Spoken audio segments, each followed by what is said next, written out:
Welcome to Sri atrocity channel. ஒரு ஆசிரியர் மாணவனை பார்த்து கேட்குறாரு, என்னப்பா இப்போ தான் உங்கள் எல்லாருக்குமே தேர்வு எக்ஸாமோட மதிப்பெண்லாம் கொடுத்தேன்.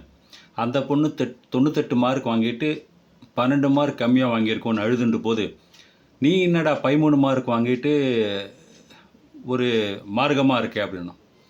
அதுக்கு அந்த பையன் சொன்னான்னா, சார் இந்த 13 மார்க்கு எப்படி வந்ததுன்னு தெரியல, அதனால தான் ஒரே குழப்பமாக இருக்குது. 13 மார்க் வர அளவுக்கு நான் ஒன்றுமே எழுதலையே சார் அப்படின்னா. ஒரு மனைவி கணவன்களை கேட்குறாராம், சம்சாரிக்கும் சந்நியாசிக்கும் என்ன வித்தியாசம் அப்படின்னு. அதுக்கு அந்த கணவன் சொன்ன மனைவிகளை, புலித்தோலில் தூங்குபவன் சந்நியாசி, புலியுடனேயே தூங்குபவன் சம்சாரி அப்படின்னா. ஒரு 2 பேர் பேசிக்கிறாங்க.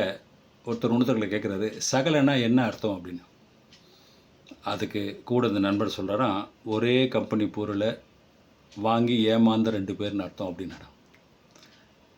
ஒரு மகன் கேட்குறேன்னா, அப்பா அப்ளிகேஷனில் மதர் டங் அப்படின்னு ஒரு கேள்வி இருக்குது, அதுக்கு என்ன பதில் எழுதணும் அப்படின்னா. அதுக்கு அந்த அப்பா அந்த பையன்களை சொல்கிறாராம், ரொம்ப நீளம் அப்படின்னு எழுது அப்படின்னாராம். ஒரு வீட்டில் தோழி 2 பேர் பேசிக்கிறாங்க. ஒருத்தி இன்னொருத்திகளை கேட்குறா, உன்னுடைய மாமியாருக்கு சுகர் இருக்கா அப்படின்னு கேட்குறா. அந்த 2வது தோழி முதல் தோழிகளை சொல்லலாம், ஆமாம் உனக்கு எப்படி தெரிஞ்சுது அப்படின்னு.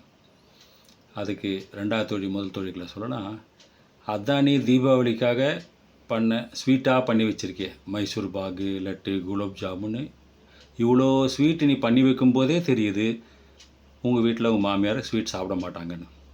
சாப்பிட்டா இதெல்லாம் பண்ணுவியா அப்படின்னு கேட்டாங்களாம்.